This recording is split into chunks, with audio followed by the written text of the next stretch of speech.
some thoughts really for us to kick off our week with today. Indeed, we're going to spend today and maybe the next week or two looking at one of the more famous Jesus stories in the Bible. It's the feeding of the 5,000. This might be a story that we're familiar with. There might be other details perhaps that we've never clocked. So here's the story as it unfolds. This version's from the Gospel of John. Sometime after this, Jesus crossed to the far shore of the Sea of Galilee, that is the Sea of Tiberias. And a great crowd of people followed him, because they saw the signs he had performed by healing those who were ill. Then Jesus went up on the mountainside and sat down with his disciples. The Jewish Passover festival was near. When Jesus looked up and saw a great crowd coming towards him, he said to Philip, "Where shall we buy bread for these people to eat?" He asked this only to test him, for he already had in mind what he was going to do. Philip answered him, "It would take more than half a year's wages to buy enough bread for each one to have a bite." Another of his disciples, Andrew, Simon Peter's brother, spoke up, "Here is a boy with 5 small barley loaves and 2 small fish. But how far will they go among so many?" Jesus said, "Make the people sit down." There was plenty of grass in that place, and they sat down. About 5,000 men were there.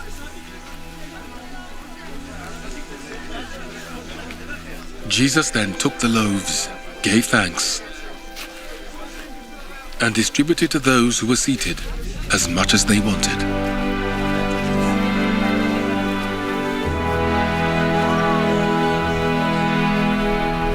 He did the same with the fish. When they had all had enough to eat, he said to his disciples, "Gather the pieces that are left over, let nothing be wasted." So they gathered them and filled 12 baskets with the pieces of the 5 barley loaves left over by those who had eaten. So it might be a familiar story perhaps for some of us, but I guess as with all things in the Bible, there are often little details which are worth unpacking a bit, as I find these details can often unlock truths in a story which we might otherwise easily overlook. For a start, this miracle, although it's spectacular and it's called the feeding of the 5,000, we're told that that was just the number of men present. Now, 5,000 as a figure, it's quite a round number for the gospel writer to mention. I guess interestingly, during the time of Jesus, a Roman legion would have been made up of 5,000 men as well. And maybe there's a deliberate hint here that we're to see Jesus' band of followers in some ways perhaps as being like an army, only with Jesus as their commander. It's to be an army which makes peace, not war. But alongside these 5,000 men, we can assume that with women and children as well, could have been twice, even 3 times that number of people present and who actually got fed. For example, think of the Holt End at Villa Park, a stand with I think it's 13,000 capacity. I guess that's the kind of crowd, the kind of number of people that we're probably talking about being fed here. And so the sheer scale of the miracle, it seems, is likely intended to point us towards seeing Jesus as the bread of life for everyone, for the masses, for the whole world, we might say, and not just a limited few. However, alongside the enormity of the number of people involved, there's also some sort of tiny aspects that are taking place in the story as well. So in particular, for example, we could think about the 2 fish which the boy has brought with him. Now, the word for these fish in the original Greek language, which this account was written in, was the word used for sort of tiny, insignificant little tiddlers, really. They're more likely to have been maybe salted fish to preserve them rather than fresh, more expensive fish brought from the market that day. 2 little fish sticks, if you like, 2 little fish snacks, which could have been perhaps all the protein that this boy could afford. And so the no-frills nature of the boys' packed lunch, not only the fish perhaps tell us that, these little tiddlers, but we're also told, there's a detail that we're told he's got 5 barley loaves. And we know that at the time of Jesus, bread made from barley was only eaten by the very poorest of people, since barley was much, much cheaper than wheat to make bread from. Didn't taste as nice, but again, it seems that that's all this boy or his family could afford. And that, I think, is an indication maybe as to the kind of people who Jesus was attracting as followers. And an explanation perhaps as to why so many of the crowd hadn't brought any food with them. Maybe the vast majority of this 15,000 crowd or whatever were literally on the breadline at the time, unable to afford to eat regularly in a country dominated by Roman oppression and excessive taxation.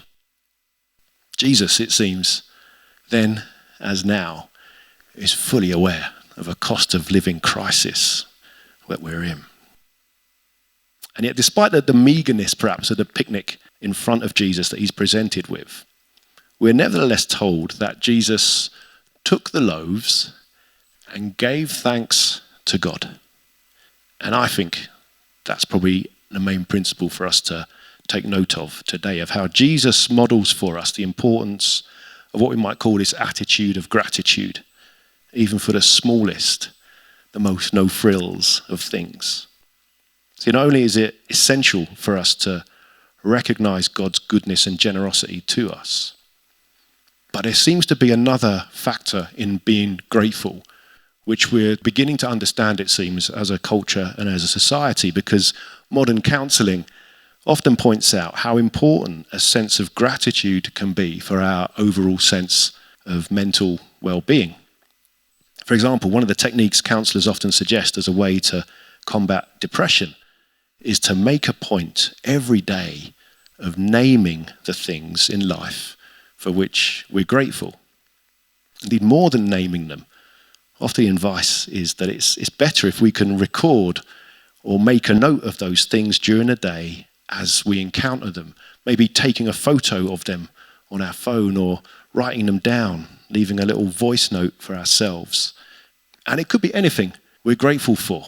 A person, a conversation, a program, a flower, a bird, a joke, a piece of toast, a slice of cake, a song, whatever it is. Anything that we can perhaps make a mental, or better still perhaps a literal note of or photo of, and make a record of. And they say this because then at the end of the day, each day, as we flick through those things, well, that can be a prompt for us to say a quiet prayer of thanks to God, in that even if the rest of the day has been hard work or pretty bleak, or we've struggled with that day, there will always be things to look back on and say, actually, for that, I'm grateful, God. Thank you for that. So I've got a friend, just the one, but I've got a friend who takes a photo every day of something they're grateful for and then saves it to a special photo album on their phone.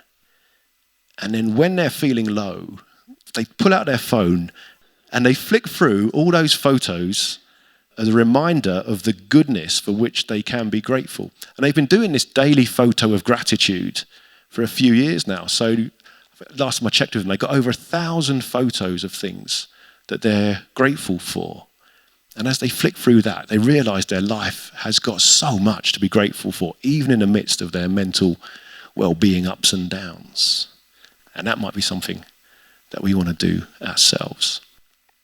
See, I imagine Jesus was someone well-versed in being grateful, because although when he's presented with just these 5 cheap barley loaves and 2 tiddly fish with which to feed all the crowds in front of him, Jesus, if he's having a bad day, he could very easily have thought, how can I give thanks for this? This is nothing. You're taking a mick here, giving me this picnic for everyone. But no, Jesus being Jesus, he thanked God for what he did have, instead of focusing on what he was lacking. And just as this story then takes an unexpected and miraculous turn, I wonder for us, who knows what transformation God is able to do in our lives when we put that initial foundation of gratitude in place. And we'll leave the story there for this week. We'll pick it up again next time.